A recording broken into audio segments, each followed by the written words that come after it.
Hello again, everyone. Welcome to part 2 of a two-part Chinese cuisine series where I'm going to try to make Siew Yuk or Chinese crispy roast pork. I think it goes without saying that the key to a delicious roast pork is the crispy skin, and that really is quite technical to get right. Compared to the char siu, the Siew Yuk requires more attention and detail.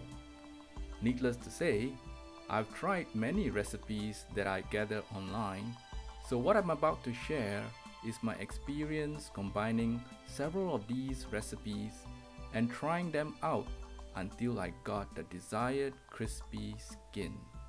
So, let's try, shall we? It all starts with a nice piece of pork belly. I have here a cut of about 800 grams, which would be enough for my family of 5 for about 2 meals. Some people will blanch the meat at this point in order to get rid of the pork smell, but I find that it doesn't really make a difference. In addition, blanching adds some moisture into the skin, and it will take more effort to get the moisture out later. So, in order to get the moisture out, you will need to poke the skin side of the pork with this nail-filled contraption. This is a key step. You want to poke as many tiny holes as possible into the skin to allow all the trapped moisture to evaporate and allow the skin to roast till absolutely crispy.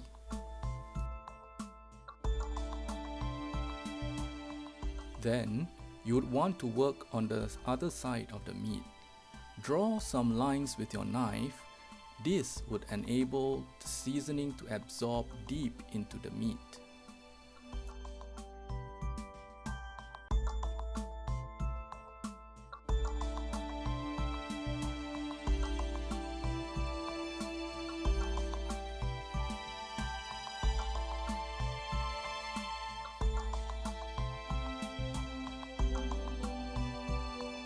For the seasoning, add about 2 tablespoons of Chinese rice wine.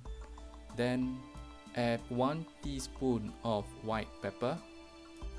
Add also a teaspoon of salt, a teaspoon of sugar, and the key ingredient here is the 5-spice powder. Add about 2 tablespoons of 5-spice powder into the mix.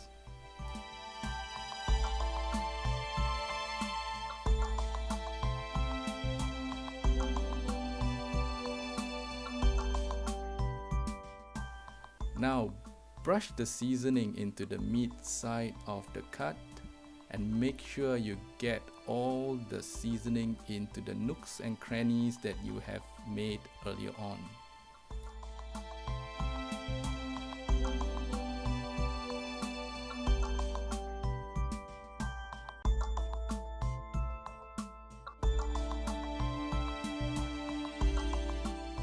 Once that's done, flip the piece of meat and once again pat the skin side dry with some kitchen wipes.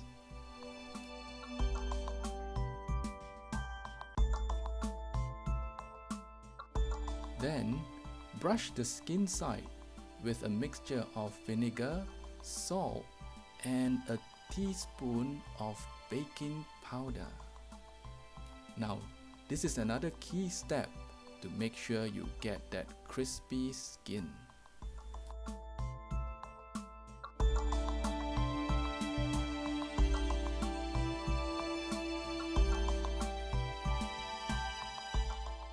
Alright, now once all of that is done, you want to leave this in the fridge overnight to allow all the moisture to dry out further. Okay, this is how it's like after leaving it overnight in the fridge. But before we put it in the oven, we want to wrap all the sides with aluminum foil. Just fold out the edges and leave the top exposed. This is so that the sides are not burnt during the baking process.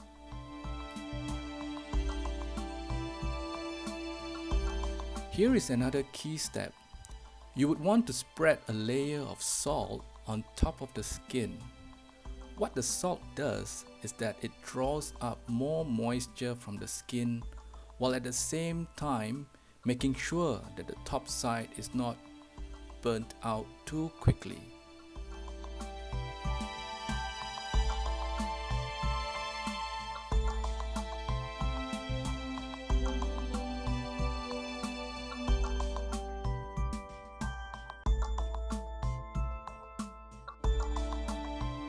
Once that is done, put it in the oven and let it bake at 200 degrees Celsius for about 20 minutes.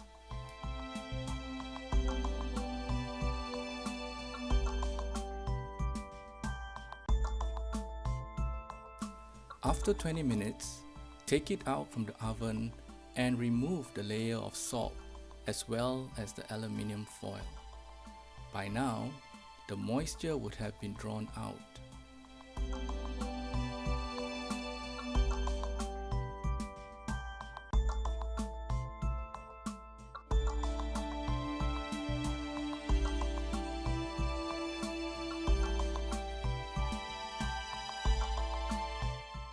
For the final step, put the Siew Yuk back into the oven and roast it at 240 degrees for around 15 to 20 minutes. This is quite a crucial step because all the previous step that we have done is down to this one. With the Siew Yuk back in the oven, you'd want to hear the crackling sound of the skin almost melting and sizzling away to give it that needed crispiness. You would also want to watch out carefully through the window of your oven to make sure that the skin is just sizzling but not burning out.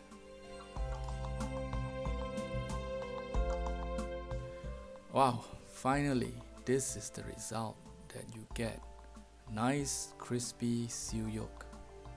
As always, leave it to rest and cool down before you cut it into pieces.